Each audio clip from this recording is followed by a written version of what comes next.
Ji, welcome back to my channel. कैसे हैं आप सब लोग? आई होप आप सब ठीक होंगे, स्वस्थ होंगे। तो यहाँ पर मैं कर रही हूँ सिलाई, क्योंकि सुबह के मेरे सारे काम फिनिश हो चुके हैं और बच्चे नहा धोकर खा पी कर बैठे हैं पढ़ाई करने के लिए। और गुड्डू भी खेल में लग रहा है। मैंने सोचा चलो सिलाई कर लेते हैं। तो जो मैंने ब्लाउज़ काटा था ना, आपको डिज़ाइन मैंने शेयर किया था, बैक डिज़ाइन, तो बस उसी का मैं ब्लाउज़ सिल रही थी। और इधर गुड्डू भी आ गया है। उससे बड़ा डर डर के मुझे सिलाई करनी पड़ती है। उसका भी ध्यान रखो और फिर सिलाई भी करो, तो बस थोड़ा बहुत टाइम मिलता है तो सिलाई कर लेती हूँ मैं। तो बस यहाँ पर ब्लाउज़ की स्टिचिंग कर रही हूँ मैं आपके सामने। तो अगर आपको समझ में आए तो आप ज़रूर ट्राई कीजिए।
तो यहाँ पर आती है गले में पाइपिंग लगाने के लिए और एक पट्टी काटेंगे। तो यहाँ पर लेंगे एक रुमाल साइज़ का कपड़ा और उसमें तिरछी पट्टियाँ काटेंगे। सीधी नहीं काटेंगे, तिरछी पट्टियाँ काटेंगे, उसे कहते हैं औरेप।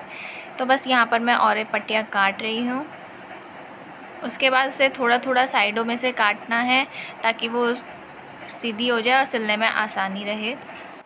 तो यहाँ पर हम उसे एक दूसरे के ऊपर रख के सिल देंगे, जिससे कि वो औरेप पट्टियाँ में आ जाए, जो खींचने में आसानी रहती है ना। और गले में झोल वगैरह कुछ नहीं आता, इस वजह से हमें औरेप पट्टी गले में लगाते हैं। तो चलिए अब करते हैं गले में लगाने की तैयारी पाइपिंग की। तो बस यहाँ पर मैं लगा रही हूँ गले में पाइपिंग। पर इसमें एक बात का ध्यान रखें, ना तो ऊपर की जो पाइपिंग का कपड़ा हमने काटा है, जो पाइपिंग लगा रहे हैं हम, ना तो उसे खींचना है और ना ही नीचे वाले बैक फ्रंट गले को खींचना है। उसे बिना खींचे आराम आराम से लगाना है। दोनों में से कोई भी खींच के नहीं लगाना है। अगर हम खींच के लगाते हैं ऊपर वाली या नीचे वाली, तो उसमें झोल आने का डर रहता है। इस वजह से हमें खींच कर नहीं लगाना है, बिना खींचे लगाना है। और जो पाइपिंग लगाने के बाद एक्स्ट्रा कपड़ा होता है उसे हम काट देते हैं। नेक में पाइपिंग लगाने के बाद हमें एक ऊपर से सिलाई लगानी है, जिससे कि वो दोनों बैठ जाएं। एक पैर की सिलाई भी नहीं, उससे बहुत कम किनारे किनारे पर सिलाई लगानी है, ये जैसे मैंने लगाई है। अब आती है दोनों के शोल्डर जोड़ने की तैयारी। तो यहाँ पर मैंने बैक नेक ले लिया है और फ्रंट नेक ले लिया है, और अब जोड़ने हैं इनके शोल्डर। तो चलिए हम जोड़ते हैं इनके शोल्डर। तो यहाँ पर दोनों शोल्डर जुड़ चुके हैं और अब इन दोनों को बराबर करने के बाद हम करेंगे फिटिंग के निशान लगाएंगे। तो मैंने ऊपर से लगा लिए हैं और नीचे से लगा लिए। अब इन दोनों को मिला देंगे। इसी तरह हमें दूसरे पार्ट की भी करनी है। दोनों साइड से नाप लेने हैं और फिर इन्हें मिला देना है।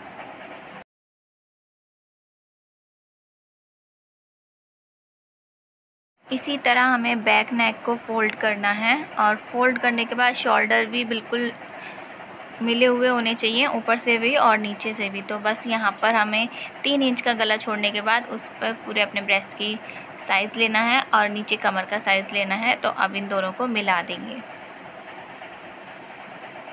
और अब करनी है हमें इन दोनों की फिटिंग। तो एक दूसरे को शोल्डर को मिला के निशानों को मिलाएंगे और फिर सिलाई लगा देंगे। इस तरीके से दोनों ऊपर और नीचे दोनों निशानों को मिलाकर हमें सिलाई लगानी है। अब फिटिंग की सिलाई लगाने के बाद हमें नीचे से मुड़ाई करनी है। तो हमें पूरी लेंथ की लंबाई नाप के और उसके बाद हम नीचे से मोड़ देंगे। पक्की सिलाई करने की ज़रूरत नहीं है, मोटी सिलाई कीजिए, क्योंकि फिर तुरपाई भी करनी पड़ती है और उस सिलाई को हमें निकालना पड़ता है। तो यहाँ पर हमारी साइड की सिलाई रह गई है। अगर आपके ब्लाउज़ में धागे वागे निकलते हैं तो भी, और नहीं निकलते तो भी, तो हमें ऐसे फ़ोल्ड कर देना चाहिए। इससे इंटरलॉक की ज़रूरत नहीं रहती है। तो यहाँ पर मेरा ब्लाउज़ सिल चुका है, तो मैं फ़िटिंग वगैरह देख रही थी, तो फ़िटिंग बिल्कुल सही आई है। तो ये चावल मैंने कल साफ़ करे थे, उसकी वीडियो मैं डाल रही हूँ इसमें।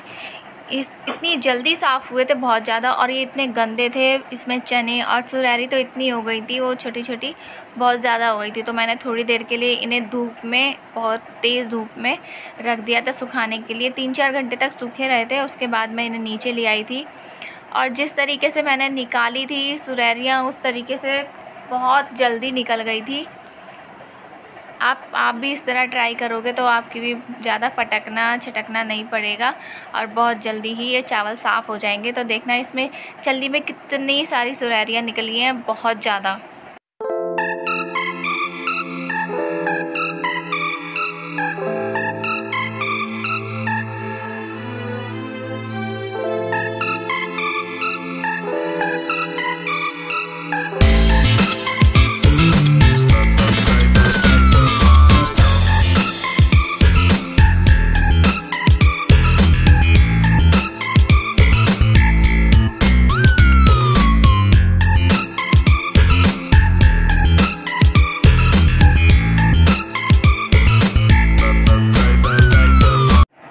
तो जी यहाँ पर हो गए हैं मेरे सारे चावल साफ़, और देखिए आप कितनी सारी सुरैरी निकली है, लेकिन सारी मर गई थी धूप में।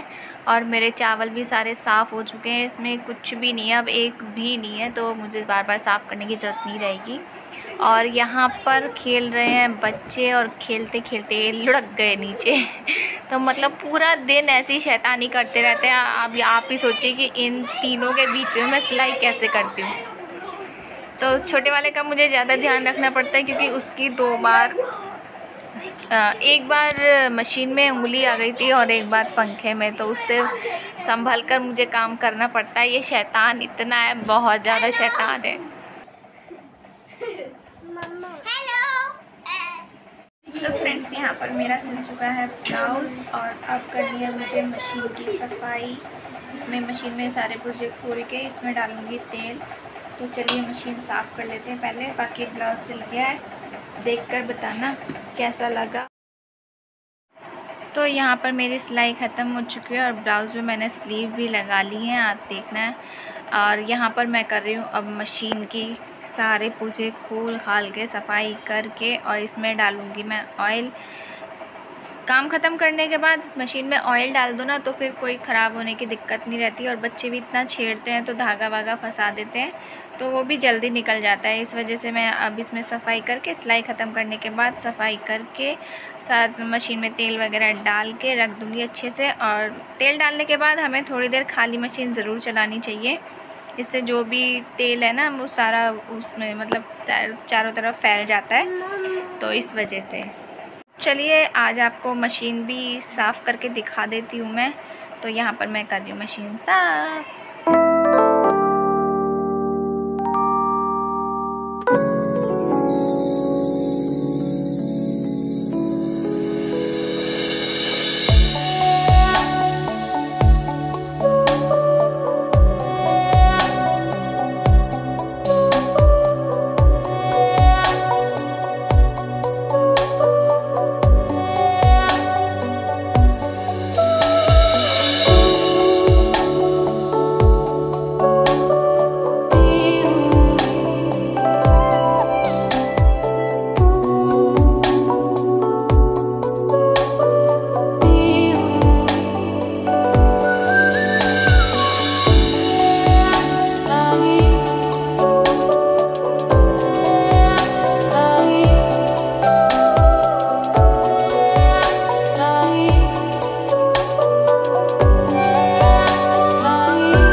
तो यहाँ पर मेरे मशीन के पुर्जे हो रहे हैं टाइट, और मैंने डाल दिया है सारी पूरी मशीन में ऑयल। जितने भी होल थे उनमें सब में मैंने ऑयल डाल दिया है, और मैं मशीन साथ के साथ चलाती जा रही हूँ। इससे ऑयल मिक्स हो जाएगा सारे पुर्जों में जहाँ भी जाएगा।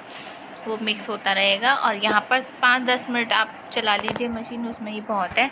तो बस यहाँ पर मेरा काम ख़त्म हो चुका है, मशीन में ऑयल भी डल गया है और ब्लाउज़ भी मेरा सिल गया है। तो सारा काम फैल चुका है, बस उसी को मैं रूम को साफ़ कर रही हूँ। उधर बच्चे भी बेड पे खेल रहे थे, सारी बेडशीट वगैरह बिगाड़ रखी है।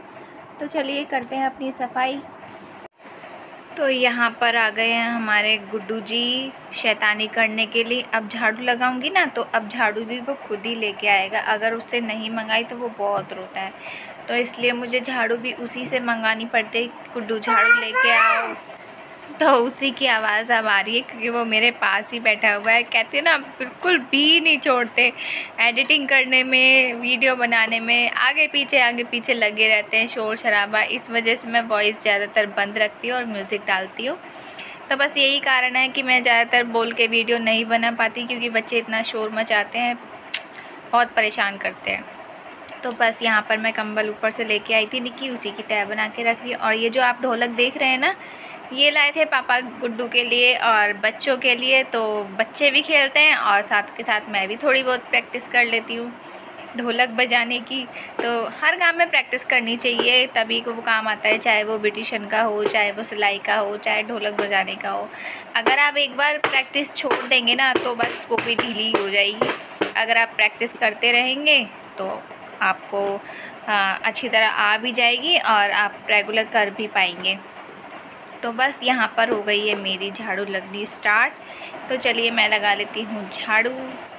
तो बस झाड़ू वाड़ू लगाने के बाद बच्चे आ गए हैं बाहर खेलने के लिए और मैं लगा रही थी झाड़ू। फिर इतनी तेज़ आंधी चली और इतनी तेज़ हवा चल रही है और धूप भी निकल रही है और ठंडी ठंडी हवा भी चल रही है। तो जितना भी रेत था ना ऊपर जाल से और बाहर दरवाजे से, इतना सारा रेत आ रहा था, वापस जैसे जैसे झाड़ू लगा रहे थे वैसे वैसे वापस आ रहा था। तो बच्चों के लिए बन रही है अब मैक्रोनी। तो यहाँ पर मैंने पानी में थोड़ा सा मैंने ऑयल डाल दिया है और नमक डाल दिया है। तो यहाँ पर रख दिया मैंने मैक्रोनी उबलने के लिए और मैं काटने लगी हूँ प्याज। और वो भी मुझे गुड्डू से मंगानी पड़ी प्याज की, बाबू प्याज ले आओ, तो बस उसी ने ला के दी है।